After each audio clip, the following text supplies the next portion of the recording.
Hey, what's up, everyone? I have a pretty interesting first look at a knife that I was not familiar with, and this is a pretty interesting one to me. It's the Milwaukee Fastback folding knife with a press and flip lock. As you can see right here, it has a stainless steel blade, which stays sharp, and a liner lock. I don't believe it says what type of stainless steel it is. Maybe it will once we get it out of the package. Let's see, any other interesting things here. And it has a durable wire belt clip, which reduces pocket tearing. I'll tell you one thing, this Spyderco-esque pocket clip is pretty solid. I mean, this thing is going to definitely clip on, so let's take a look at it.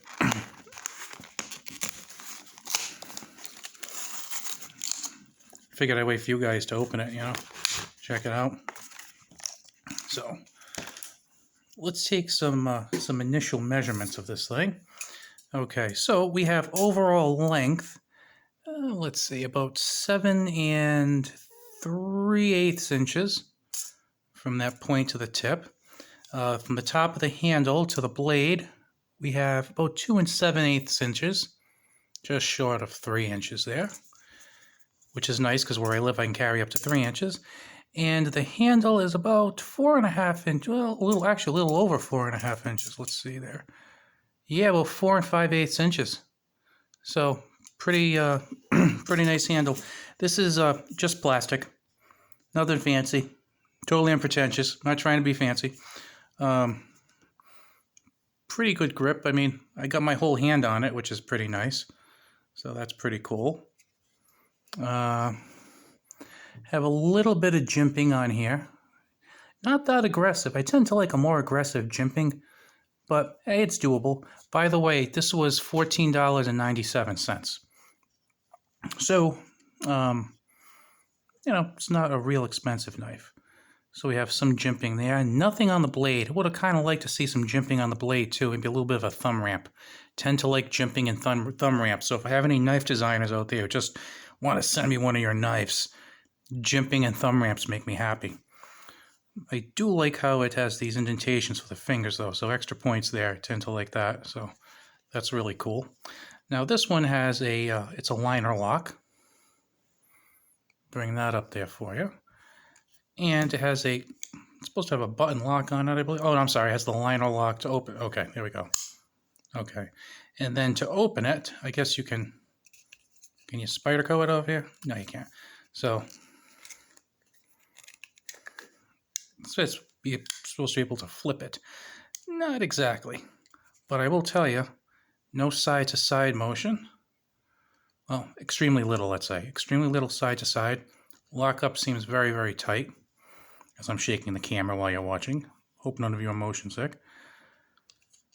Again, liner lock to close.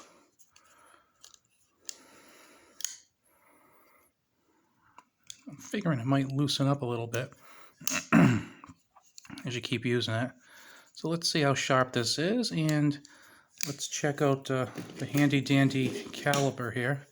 Check out the blade thickness. I'm guessing 0.11 seems to be popular. 0.11. So 0.11 on the back of the spine, and then near the tip, about 3/4 of an inch, tapers just a bit to 0.9. Okay, the belly is 1.05 inches. And thickest part of the handle is about 1.2. And the depth here, it's pretty uniform, 0.51. So, it's pretty nice. It's a very thin, low profile knife. It has decent weight, but I wouldn't say it's heavy. Not the best texturing on here. It's pretty smooth. And like I said, it has some jimping here. Not the most aggressive jimping. And again, there's not really that much of it. I mean, it's okay. Nothing to get excited about.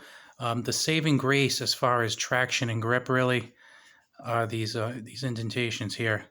And it is cut in a little bit for some comfort.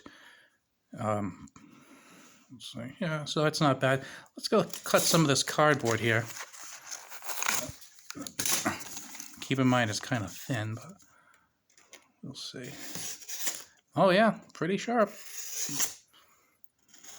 So they did their job sharpening it, I'll tell you that. Now, it is stainless steel, but I don't see where it's marked, like if it's, 420 or anything, so we don't know what it is. My assumption is that it would be, you would think Milwaukee would put a better steel on there, a better heat treating, because, they are putting their name on it. It's made by Milwaukee. They have an excellent reputation as a tool maker, so you would think it would be pretty cool for them to, a pretty cool knife and pretty durable.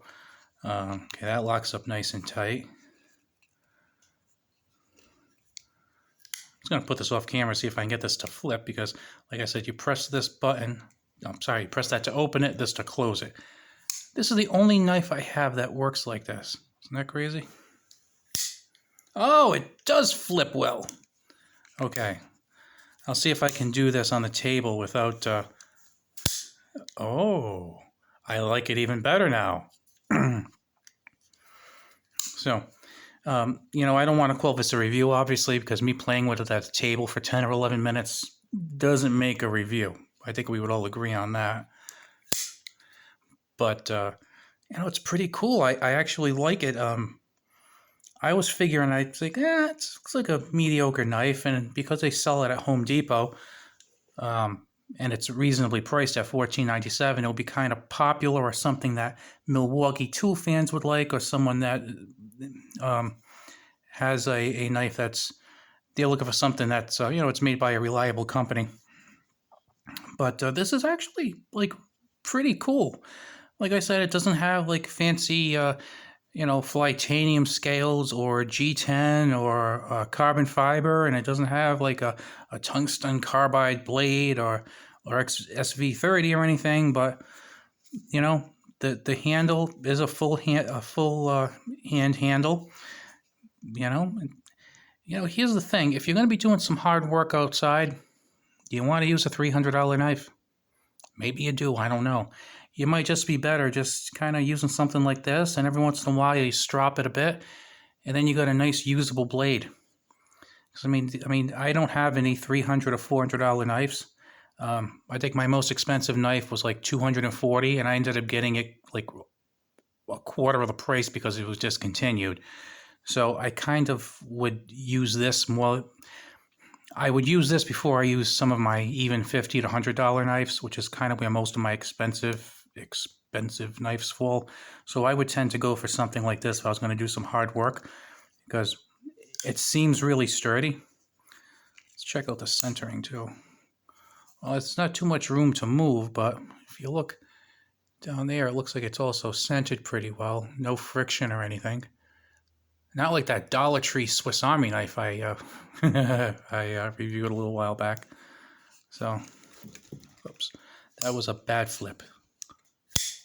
Okay, that was my fault, not the knife's, by the way. The action on it's pretty good, and the liner lock is also pretty cool on here. So you know what? I am liking this, and I am saying that it is absolutely worth $15. So if you're looking for a cheap work knife, hell, if you're just looking for a cheap, sharp knife with a nice blade profile, and that's like completely unpretentious, it's this one. And the other thing that might be good for something like this is, how there are some people who, the knives are dangerous. You shouldn't have a knife. A knife is a weapon. Those people. We all know them. This is a Milwaukee. So if you have any concern about scaring people, which I really don't. I don't care if they get scared. I don't care if they get nervous. It's a tool. I use it. I mean, is me opening envelopes that scary? I don't think so.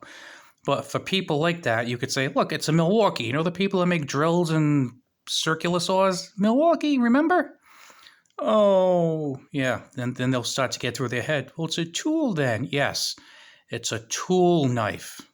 But you know what I'm talking about. So, like I said, this was in the tool department at Home Depot. My assumption is they would sell them at Lowe's and maybe at places like Runnings. I don't think I ever saw these at Tractor Supply, but I don't think they sell Milwaukee tools. Maybe they do.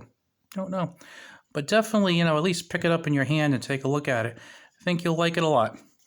All right, I'll be back with another review because I actually picked up something else that I think is pretty exciting, and I will have that to share with you. Have a good one, guys.